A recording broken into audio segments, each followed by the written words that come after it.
Bonjour et bienvenue. Bonjour. Alors aujourd'hui, on s'attaque à un sujet, comment dire, un vrai champ de mine dans la mémoire française. Ah oui, là on peut le dire. Le cas Pétain. On a entre les mains un texte de Didier Buffet qui pose une question, je trouve, assez provocatrice dès le titre. Le cas Pétain ou l'impossibilité française de penser l'histoire hors du manichéisme. Alors l'idée, attention, ce n'est pas de rejouer le procès, mais vraiment de décortiquer la thèse de ce texte. Il nous invite à sortir de cette vision un peu binaire. Du héros immaculé contre le monstre absolu. Exactement. C'est un exercice de pensée, en fait. Une tentative de regarder la complexité droit dans les yeux. Et c'est un exercice nécessaire, parce que ce personnage, il incarne une fracture qui n'est toujours pas refermée en France. Notre histoire nationale, elle s'est souvent construite sur des figures fortes, des piliers, quoi. Oui, des figures claires. Vercingétorix, Jeanne d'Arc, Napoléon, De Gaulle. Et Pétain, lui, il est trouble. Il a été les deux à la fois. Le pilier et celui qui a fait s'effondrer le temple. Et le texte de Buffet suggère que c'est justement cette dualité que le récit national n'arrive pas à gérer. Il ne s'agit pas de justifier donc, mais de comprendre le mécanisme. Voilà, le mécanisme de cette simplification. Et pour nous faire entrer là-dedans, l'auteur choisit une porte d'entrée, mais complètement inattendue. On s'attendrait à de la politique, du militaire, Oui, bien sûr. mais non. Il commence par l'angle médical. Il raconte que son intérêt pour le sujet est né, je cite, d'une curiosité scientifique en lisant une étude sur le dossier médical du maréchal. Ça détonne comme approche. C'est une manœuvre intellectuelle très, très habile. Parce qu'en commençant par là, il nous force à mettre de côté, juste un instant, le symbole politique, pour s'intéresser à l'homme. À l'homme biologique. L'homme biologique, vieillissant, et la question qu'il pose est simple mais dérangeante. Cet homme de 84 ans, en 1940, était-il en pleine possession de ses moyens? C'est une question factuelle, presque clinique, qui court-circuite d'emblée tout le jugement moral. Et le texte, il apporte des éléments assez troublants. Il y a des témoignages de l'époque, notamment quand Pétain était ambassadeur à Madrid juste avant 1940. Mhm. Des témoignages qui décrivent un homme parfois désorienté, qui avait des absences, mais le plus fou, c'est ce que l'auteur révèle sur le dossier médical lui-même. La plupart des pièces ont disparu. Ah oui. Volatilisé. Comme si, dit l'auteur, il avait fallu effacer l'humanité vieillissante d'un homme pour pouvoir le transformer plus tard en bloc de culpabilité pure et sans fissure. Bon, ça peut sonner un peu complotiste, mais l'idée derrière est puissante.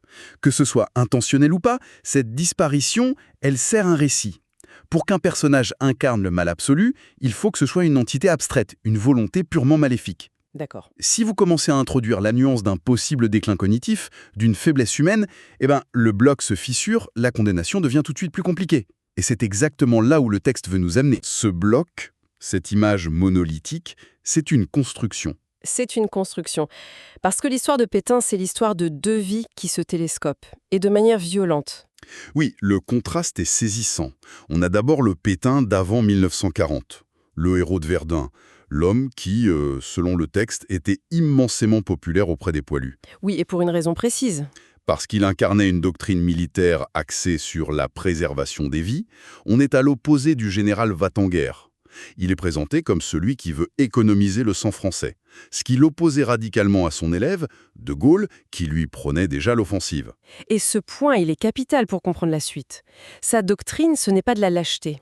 C'est une réponse stratégique au traumatisme de 14-18, à la boucherie. Son obsession, c'est d'éviter ça, à tout prix.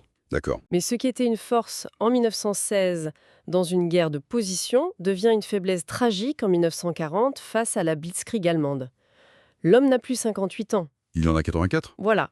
Le monde a changé, la guerre a changé, mais sa boussole intérieure, elle, n'a pas forcément bougé d'un iota. Et le texte pose alors une question vertigineuse. En juin 40, la France est à genoux, l'armée est en déroute. Le choix, c'est quoi alors? Une résistance jusqu'au boutiste, héroïque, mais qui risque de transformer le pays en champ de ruines? Avec des millions de morts en plus. Ou ce que l'auteur appelle la politique du moindre mal, l'armistice, pour sauver ce qui peut encore l'être? Et dans cette perspective, l'armistice serait pas une trahison soudaine, mais la continuation tragique de sa doctrine de toujours. Exactement. Préserver les vies. Le texte suggère que pour Pétain, dans sa logique de vieux soldat, la partie militaire était perdue. Point. C'était fini. Continuer, c'était un sacrifice inutile.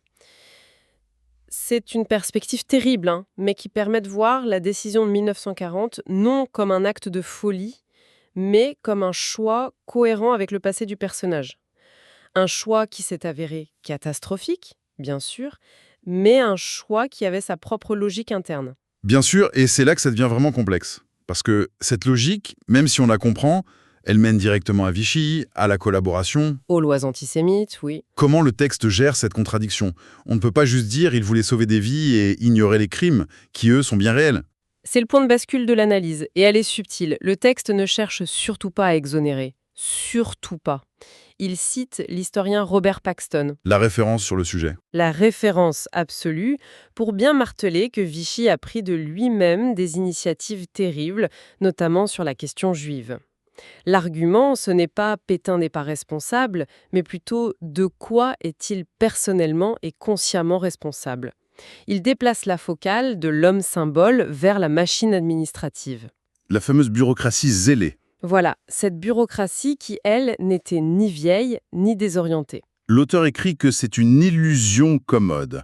C'est plus simple de croire qu'un seul homme de 84 ans déjà affaibli a pensé, articulé, voulu chaque détail, plutôt que d'admettre qu'une partie de l'administration française, de l'élite, a collaboré avec enthousiasme. C'est un point central. Il donne cet exemple glaçant de hauts fonctionnaires décorés de la Francisque qui ont poursuivi de brillantes carrières après la guerre, après avoir chargé Pétain de tous les maux. Et ça pose une question qui dépasse le cadre juridique. Comment une nation entière peut gérer une culpabilité collective aussi massive? Le texte suggère que la réponse n'est pas historique, mais presque anthropologique. Et pour ça, il emprunte à René Girard. Ah, son concept surpuissant de bouc émissaire. Exactement. L'idée de Girard, c'est que face à une crise, une faute qui touche toute la communauté, le groupe a besoin de trouver une victime unique sur qui projeter toute la violence, toute la culpabilité, pour se purifier. Donc, le procès Pétain, ce serait moins un acte de justice qu'une sorte de rituel d'exorcisme national. On sort de grands rituels, oui. En faisant de lui l'unique monstre, la France de 1945 pouvait se raconter une histoire plus propre. L'histoire d'une nation de résistants trahis par un vieillard, plutôt que l'histoire bien plus grise d'un pays attentiste. Le texte va clairement dans ce sens. Il décrit la figure de Pétain à son procès, frêle et vieillissante, presque sénile, comme l'incarnation parfaite du bouc émissaire. Assez faible pour ne pas pouvoir se défendre, Mais assez symbolique pour porter le poids de tous les péchés. c'est ça. Et les conditions de sa détention sur l'île-Dieu, décrites dans le texte, la cellule minuscule, le lit de 60 cm, l'isolement total pour un homme mourant, ça relève plus de la vengeance morale que de la justice. C'est la mise à mort symbolique. C'est dur. C'est la mise à mort nécessaire pour que la communauté puisse se sentir pure à nouveau. Mais en avançant ce genre d'analyse, on marche sur des œufs. Le risque, c'est d'être immédiatement accusé de révisionnisme. Comment le texte se défend de ça? Il prend le taureau par les cornes, en faisant une distinction fondamentale qu'on a tendance à oublier. La différence entre révisionnisme et négationnisme. Oui, ce n'est pas la même chose. Pas du tout. Le négationnisme est un délit. C'est nier des faits historiques établis, comme la Shoah. Le révisionnisme, lui, c'est l'essence même du travail de l'historien. L'histoire n'est pas un texte sacré gravé dans le marbre, c'est une science humaine qui progresse. Réviser l'histoire, c'est la faire avancer, dit le texte. Et c'est vrai que si on y pense, Michelet, Furet, Soboul, ils n'écrivent pas du tout la même histoire de la Révolution française. Non, et heureusement. Leurs lectures se confrontent, se nourrissent, et c'est de ce débat que naît une compréhension plus fine. Personne ne les accuse pour autant. Pourquoi ce qui est normal pour la Révolution serait tabou pour 1940-1945 ? Parce que les témoins, les victimes sont encore proches de nous, la mémoire est encore à vif. C'est plus facile d'analyser une période quand la douleur s'est un peu estompée. Mais le principe reste le même. Et pour sortir de ce blocage, de cette guerre des mémoires, l'auteur propose un concept philosophique qu'il a forgé, la confluence. La confluence, qu'est-ce que ça veut dire concrètement? C'est une très belle idée, je trouve. Il le pose à l'influence, qui implique un rapport de force, une idée qui domine les autres. La confluence, c'est l'image de plusieurs cours d'eau qui se rejoignent pour former un fleuve plus large. D'accord. Au lieu de dire ma mémoire est la seule valable et doit écraser la tienne, la confluence propose de faire converger les différentes lectures. Celle du résistant, celle du soldat de 18, celle de l'historien. Pour créer une compréhension plus riche, plus complexe, qui n'efface personne. Donc le but n'est pas de trouver un consensus mou, une vérité unique qui mettrait tout le monde d'accord, Non, pas du tout. mais plutôt d'accepter que la vérité historique est polyphonique. C'est passé du dissensus, la divergence stérile, à la concorde. C'est exactement ça. Admettre qu'un homme a pu être un héros à 58 ans et l'acteur d'une politique criminelle à 84. Admettre qu'une nation a pu produire en même temps Jean Moulin et la milice. Ce n'est pas se défausser, c'est au contraire regarder toute la réalité en face. Et le texte suggère que la société française est peut-être enfin assez mature pour cet exercice. Oui, pour reconnaître que l'histoire, ce n'est pas un conte de fées avec des gentils et des méchants, mais une tragédie, avec des êtres humains complexes pris dans des circonstances qui les dépassent. Alors, quand on referme ce texte, quelle est l'idée finale qui reste? Est-ce qu'on se dit que l'auteur a réussi son pari de nous faire voir les choses autrement? Je pense que l'idée la plus forte, c'est que la complexité n'est pas l'ennui de la morale. Au contraire. Refuser l'histoire simpliste, ce n'est pas chercher des excuses appétant, c'est se donner les moyens de comprendre les mécanismes profonds qui ont mené au désastre. Les mécanismes psychologiques, sociaux, politiques? Voilà, c'est seulement en comprenant ça qu'on peut espérer ne pas répéter, sous d'autres formes, les mêmes aveuglements collectifs. Une histoire simple, ça rassure sur le moment, mais ça ne nous apprend rien pour l'avenir. C'est un rappel puissant à l'humilité intellectuelle, en somme. Absolument. Et ça nous laisse avec une pensée finale, une question qui prolonge la réflexion du texte, bien au-delà du capétin. Le concept du bouc émissaire est au cœur de l'analyse. Une société a besoin de figures monolithiques, de monstres parfaits ou de héros intouchables pour se purifier. Alors, la question qu'on peut se poser est la suivante. Aujourd'hui, dans notre monde saturé d'informations, de jugements instantanés, quelles sont les figures, historiques ou contemporaines, que nous sommes en train de transformer en blocs de culpabilité ou en icônes sacrées? Et surtout, quelle complexité dérangeante, quelle responsabilité collective bien plus diffuse, cette simplification nous permet-elle très confortablement d'éviter de regarder en face?